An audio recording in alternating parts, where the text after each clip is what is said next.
Referente a la pregunta que me hacía Beatriz sobre las necesidades que tienen los pacientes oncológicos, sabemos que todos los pacientes no tienen las mismas necesidades. Pueden tener incluso un mismo diagnóstico y tener necesidades distintas. Pero las necesidades principales que nosotros detectamos, sobre todo los trabajadores sociales dentro de la Asociación Española contra el Cáncer, son necesidades a nivel emocional, necesidades a nivel social, necesidades a nivel jurídico, necesidades a nivel laboral. Que si alguno de vosotros habéis sido pacientes oncológicos o tenéis familiares o personas en vuestro entorno que han pasado por el proceso oncológico, sabéis que estas necesidades suelen surgir. Lo que nosotros hacemos desde la Asociación Española contra el Cáncer es intentar minimizar estas necesidades que surgen en los pacientes y en los familiares. Esa primera toma de contacto con el cáncer, cuando te dicen tienes un tumor, ese bloqueo que se te queda, seguramente te ocasione nerviosismo, miedo, incertidumbre, no saber manejar algunas ciertas emociones, y para eso la asociación ofrece atención psicológica. La atención psicológica que nosotros ofrecemos desde la asociación es totalmente gratuita, no tiene ningún coste y tiene carácter inmediato. No hay que esperar durante mucho tiempo para recibir atención por parte de la psicóloga.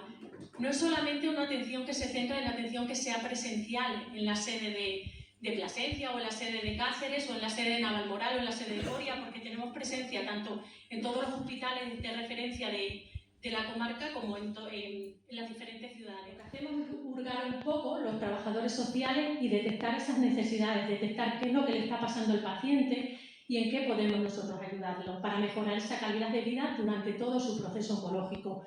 Para eso ofrecemos recursos como, por ejemplo, uno de los recursos que más utilizamos o que más utilizo yo por la zona de Plasencia y también por la zona de Navalmoral de la Mata, que quizás algunas de las pacientes aquí presentes han utilizado en algún momento, es el alojamiento alternativo. Nosotros contamos dentro de la asociación con una red nacional de pisos de acogida para aquellos pacientes que tras recibir el diagnóstico que tienen que recibir un tratamiento o tienen que realizar cirugías, ensayos clínicos, tratamientos experimentales y no lo pueden hacer en su área hospitalaria o cerca del domicilio o localidad donde viven y tienen que desplazarse, incluso tienen que salir de su propia comunidad autónoma. Para eso ofrecemos pisos de acogida. Contamos con una residencia donde se puede alojar tanto el paciente como los familiares de forma totalmente gratuita.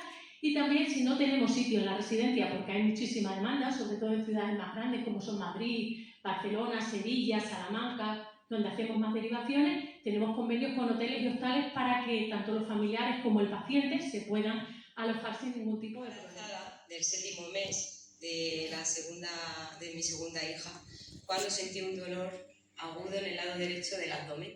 Fui a urgencia, bueno, no sabían qué era, al caso que ese dolor me puso de parto. Estuve ingresada, me retuvieron el parto, me mandaban antibióticos, bien todo, me mandaron al mes a casa, otro mes de reposo, nació mi niña. Mi niña, que pesó 4 kilos 200, me tuvieron que hacer una cesárea. Una cesárea que al día siguiente de mandarme a casa, según me siento a darle el pecho, se abrió. Se abrió, tenía una infección grande, estuve mes y medio curándome y yo seguía con el dolor. Y el dolor no se me quitaba. Decían que era la cesárea, que era la infección y ven antibióticos para el cuerpo. Pues nada, se curó la cesárea, volvió el dolor. Un dolor que tenía una peritonitis aguda en estado muy crítico. Me quitaron un flemón del tamaño de una manzana, estaba perforado y por poco más y no la cuento.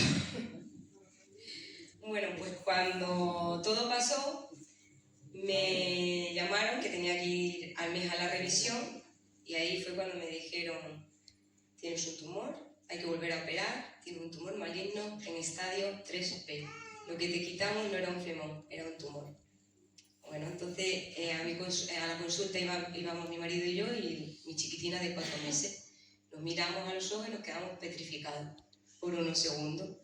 Después reacciona, pregunta, las preguntas te explican cómo hacer las pruebas, te preguntan cómo hacer la cirugía. Y si es duro que te digan que tienes cáncer, que te den este diagnóstico, yo tengo que agregar que todavía estaba con las hormonas y las emociones revolucionadas del parto que acababa de tener. Pero bueno, también me dijeron que gracias a ese embarazo me lo pudieron detectar porque era un cáncer silencioso, muy agresivo, y que si yo cuando hubiera notado algo raro que hubiese sido en 3 o 4 años después, no habría tenido solución. Entonces, a día de hoy, sigo con mis revisiones, sigo con mis pruebas, y hace 1 año y 3 meses que acabé el tratamiento y estoy limpia.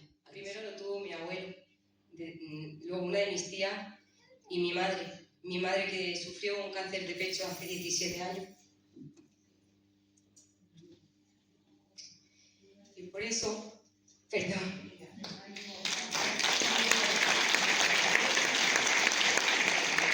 La cosa más difícil para mí fue decírselo a mis padres. Unos padres que ya habían perdido a su hijo mayor en un accidente de tráfico hacía 22 años. ¿Cómo les decía yo que ahora tenía un cáncer de colon, uno de los cánceres con más mortalidad en España que hay? Pues eso fue para mí lo más difícil, lo más doloroso.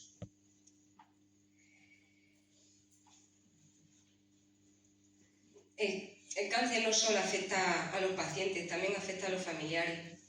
Ellos sufren, nos ven sufrir, quieren hacer todo por nosotros y no pueden hacer nada. Eso a ellos les llega a la frustración. Muchas gracias a todos.